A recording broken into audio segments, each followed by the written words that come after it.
청나라의 탄생. 누르하치의 만주족 통일. 만주족은 초원의 유목민들과는 다르다. 삼림지역에 주로 살며 사냥을 하거나 농사를 짓고 심지어 배를 타고 바다에 나가 어업을 하던 반농 반목 민족이었다.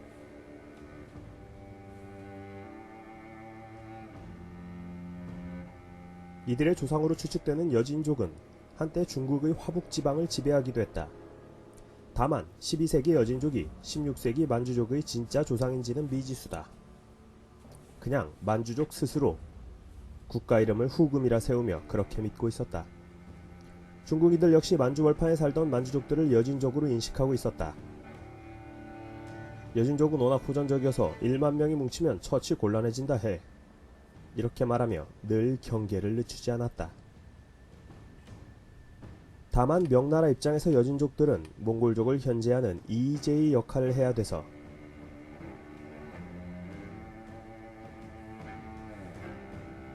너무 세력이 약해져서도 안 된다는 식으로 적절한 선에서 관리하고 있었다. 여진족은 너무 강해도 약해도 안 된다 해. 때문에 중국인들은 여진족들에게 자치권은 주되 강력한 세력으로 규합되지는 않게 관리하고 있었다. 방법은 대략 이러했다. 만주벌판은 춥고 척박하다. 지금은 평야지대라서 농사가 잘 되지만 당시엔 그랬다. 때문에 중국인들은 여진족들에게 농산물과 옷감을 제공하고 여진족들에게는 산삼을 캐고 말을 기르고 사냥을 해서 모피를 만들도록 했다.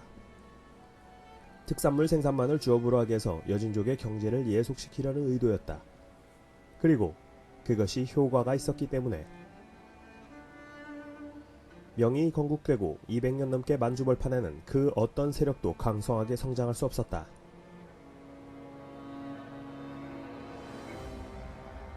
하지만 임진왜란이 발발하자 명나라는 미처 만주벌판을 신경 쓸 수 없었다. 불랑기포로 왜군이 점령한 평양성을 공격하고 있는 명나라군의 모습이다. 그리고 그런 허점을 틈타 만주족의 누르하치가 나타나더니 야금야금 만주벌판의 여진족들을 규합했다. 그리고 임진왜란이 끝나고 명나라가 겨우 정신을 차릴 즈음에는 이미 만주벌판은 모두 누르하치가 차지하고 있었다. 여진족을 통합한 누르하치는 이때부터 여진족 대신에 만주족이라는 이름을 썼다. 만주는 문수보살에서 온 말임. 그만큼 불심을 표방하려는 의미였지.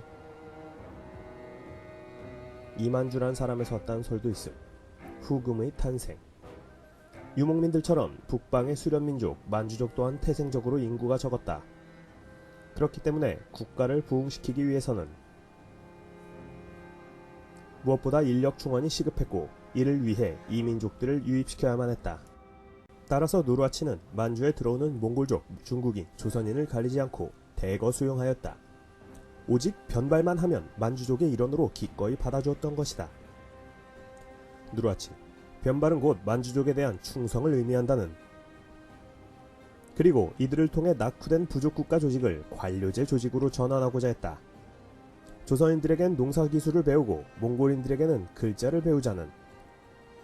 그리하여 몽골 문자를 본떠 만든 만주 문자가 탄생하기도 했다. 애초에 몽골 문자는 아랍 문자를 본떠 징기스칸 때 만들어진 것이다. 파스파 문자라고도 한다. 한글에 지대한 영향을 미쳤다. 중국인들한테는 정치 제도를 배우자는.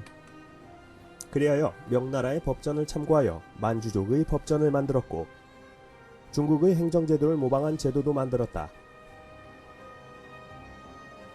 그렇게 국가의 모습이 갖춰지자 누르하치는 곧 국가건국을 선포하기에 이른다. 이제부터 우리는 금나라의 대통을 잇는 후금이라는. 이후 넘치는 자신감과 능력을 바탕으로 군대를 이끌고 명나라 영토인 요동반도를 치러 떠났다. 황량한 만주벌판에서도 요동은 비교적 온화한 기후로 비옥한 농토가 많았기 때문에 예로부터 중국인들이 집단 거주하던 지역이었다. 그런데 이곳을 2만 명의 기병을 동원해 기습하자 요동의 중국인들은 미처 손쓸 여력이 없었다. 뜨아, 사실 요동은 요하 동쪽을 말한다. 곱게 항복하면 벼슬을 주겠어. 그러자 대부분의 중국인들은 황급히 항복했고, 이때 누르하치는 화포를 만들 수 있는 장인들을 특별히 우대했다. 명나라의 성벽을 때려 부수려면 우리도 화포가 필요하다는. 그렇게 해서 만주족들은 화포를 손에 넣을 수 있게 되었고, 화포로 무장한 만주족의 군대는 이후 더욱 강성해져서 과거 요의 수도 요양을 점령하더니 만주 지역의 최대 도시 심양까지 공격한다. 이제부터 심양이 새로운 수도라는, 그리고 곧 만리장성을 넘어 중국 본토를 차지할 야심찬 계획을 세운다. 하지만 누르하치의 꿈은 끝내 이루어지지 못했다.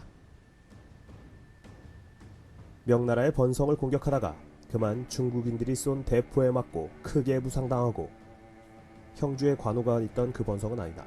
이듬해 부상 후유증으로 사망하기 때문이다. 하지만 만주족의 야심은 여기서 끝나지 않았다. 누르하치의 유지를 받들어 그의 후손들이 못다한 뜻을 이루리라 다짐하고 있었기 때문이다.